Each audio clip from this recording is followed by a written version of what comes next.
Nakapunta ka na ba sa SM North EDSA o kaya sa Gateway Mall recently? Imposibleng hindi mo napansin to. Yung sobrang laking store na kulay bright yellow, may design na parang shipping container, at puno ng libo-libong products mula sa snacks, skincare, hanggang toys. Pagpasok mo para kang nasa loob ng Instagram feed. May floor-to-ceiling wall ng instant noodles, rainbow na ayos ng mga bath bombs, at shelves na puno ng skincare na hindi mo makikita sa Watsons. Ito ang KKV. Sa loob lang ng ilang buwan, parang kabuti itong nagsulputan sa mga prime spots ng malalaking malls dito sa Pilipinas. At hindi lang sila basta nag-o-open. Binudumog sila. Sa TikTok, milyong-milyon ang views ng mga KKV halls. Pero sa likod ng aesthetic na to, may isang massive business empire na nanggaling sa China na worth billions of dollars. Pero alam nyo ba na bago naging successful ang KKV, 3 beses munang nalugi at nag-fail ang founder nito?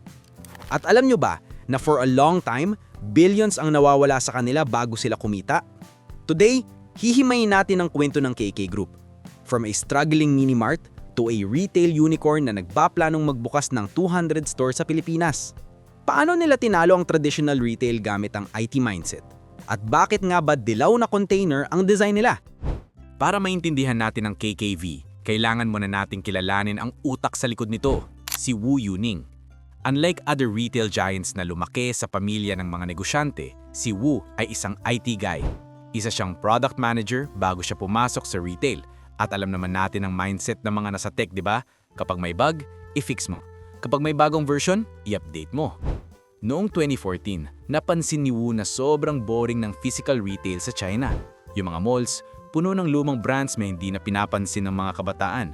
Ang mindset niya, bakit ang e-commerce nag-i-improve araw-araw pero ang physical stores ganun pa rin since 1990s?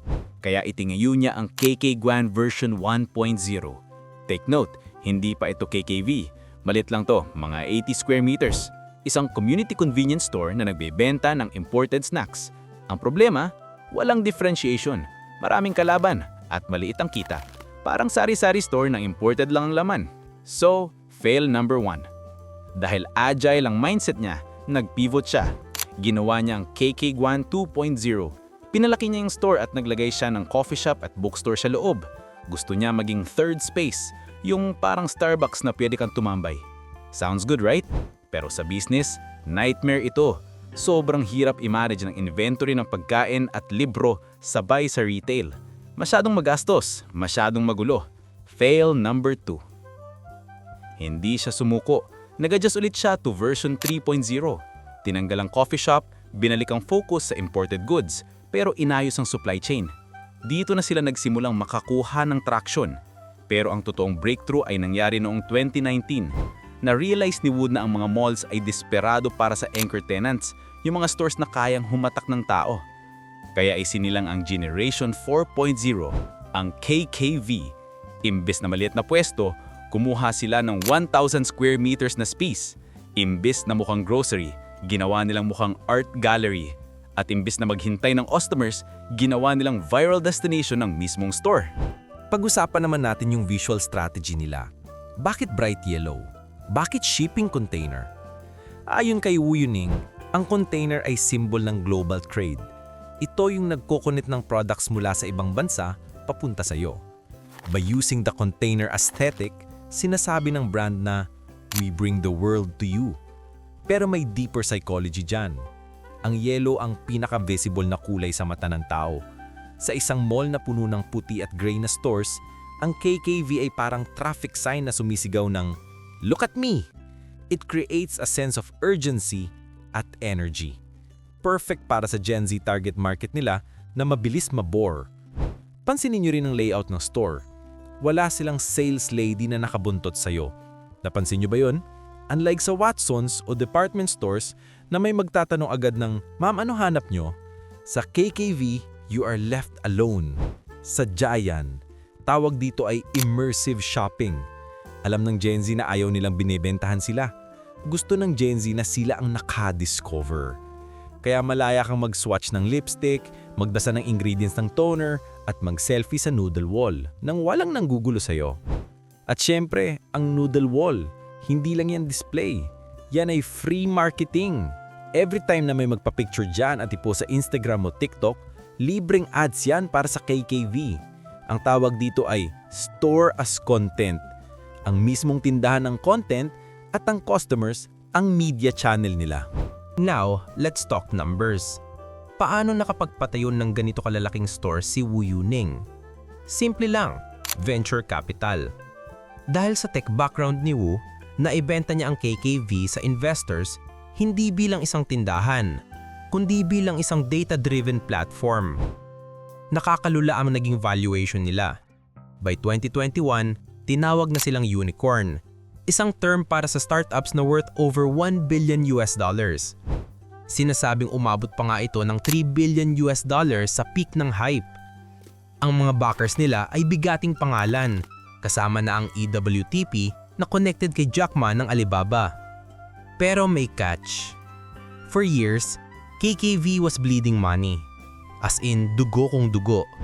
Noong 2019, ang net loss nila ay nasa 515 million yuan. Noong 2021, lumubo ito sa halos 5.6 billion yuan. Wait, bakit ganun kalaki? Dalawang rason. Una, growth at all costs. Nagbukas sila ng daan-daang stores ng sabay-sabay. Mahal mag-renovate ng 1,000 square meter na space sa mga prime malls. Pangalawa, accounting technicality.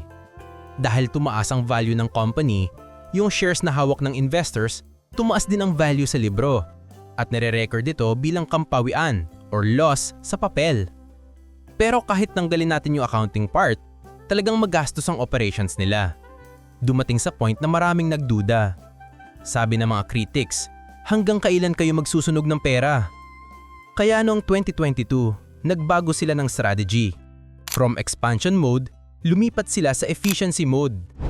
Sinumulan nilang isara ang mga franchisee na hindi kumikita at binili pabalik ang mga magagandang pwesto para sila na mismo ang mag-manage. And it worked. Sa wakas, noong late 2023, nag-report ang KK Group ng profit. Mula sa bilyong-bilyong lugi, kumita sila ng nasa 200 plus million yuan.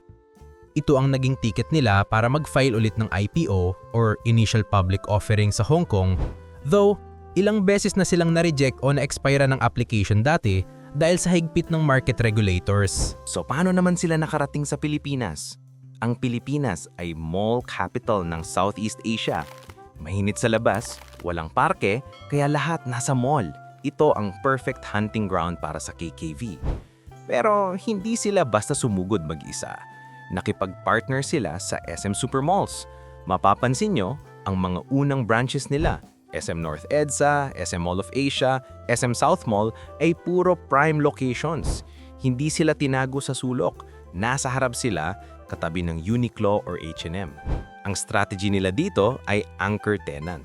Alam ng SM na kailangan nila ng bagong hype para hatakin ng mga Gen Z pabalik sa mall. At KKV ang sagot doon. Ano bang binibili ng mga Pinoy dito? Number 1 hit ay ang skincare. Specifically, yung brand na Peterson's Lab. Kung active ka sa skincare TikTok, alam mo to. Ito yung mga products na scientific ang dating. May 5% niacinamide, salicylic acid na gustong-gusto ng mga skintellectuals natin. Ang maganda, mas mura siya kaysa sa mga imported brands sa Watsons, pero mukhang premium. Isipin mo, cleanser for roughly 199 pesos pero aesthetic ang packaging, sold agad yang sa Pinoy. Pangalawa ay ang snacks. Dito medyo mixed reactions. Gustong-gusto ng mga Pinoy yung spicy tofu at yung mga kakaibang tea drinks. Pero may mga snacks, lalo na yung latiao o spicy gluten na hindi swak sa panlasa ng iba dahil sa kakaibang aftertaste o pagka-oily. Pero dahil sa promo na 7 items for 117 pesos, napapabili pa rin ng tao. Murang pang-try, kumbaga. Pero hindi lahat positive. May mga complaints din. Isang common na naririnig natin lalo na sa mga older shoppers o yung mga tita ay yung bayad sa paper bag. Imagine, bumili ka ng libu-libong halaga ng skincare tapos sisingiling ka pa ng 2 pesos para sa paper bag? Sa culture natin, parang ang kuripot ng tignan. Pero para sa KKV, part ito ng kanilang global standard efficiency. At syempre, nandyan ang comparison sa Miniso. Anong pinagkaiba? Ang Miniso ay kung saan ka bibili ng charger, plush toy o chinelas na mura. Utility siya. Ang KKV naman ay lifestyle. Dito ka pupunta para mag-ikot, mag-swatch ng makeup at mag-discover ng bagong trends. Mas mahal ng konti sa KKV pero binabayaran mo yung experience at yung vibe. Ano ang future ng KKV sa Pilipinas? Ang target nila ay ambitious, 200 stores by 2028. Ibig sabihin, balak nilang sakupin hindi lang ang Metro Manila, kundi pati mga probinsya. Pero may malaking challenge silang kakaharapin, ang novelty curve. Sa una, dinudumog sila dahil bago, dahil maganda sa Instagram. Pero paano pag luma na? Paano pag nagsawa na mga tao sa yellow container? Nakita natin ito sa Malaysia. Noong una, pila-pila din. Pero sabi ng ibang locals doon, humina na ang hype after a year. Para mag-survive sa Pilipinas ng long term, kailangan nilang patunayan na hindi lang sila pang picture taking. Kailangan maging habit ng Pinoy ang pagbili sa kanila. Kailangan nilang i-localize ang snacks nila para maswak sa panlasa natin. At kailangan nilang i-maintain ng quality ng service kahit na mag-expand sila to 200 stores. Isang bagay na napakahirap gawin sa logistics ng Pilipinas. Ang kwento ng KKV ay kwento ng pivot at innovation. Mula sa isang IT guy na naboard sa traditional retail hanggang sa pagiging global brand na sumasakop sa Southeast Asia. Pinatunayan nila na ang physical retail ay hindi patay. Kailangan lang itong baguhin. They turn shopping into entertainment. They turn shelves into content. At ginawa nilang data points ang bawat lipstick at noodles na binibili natin.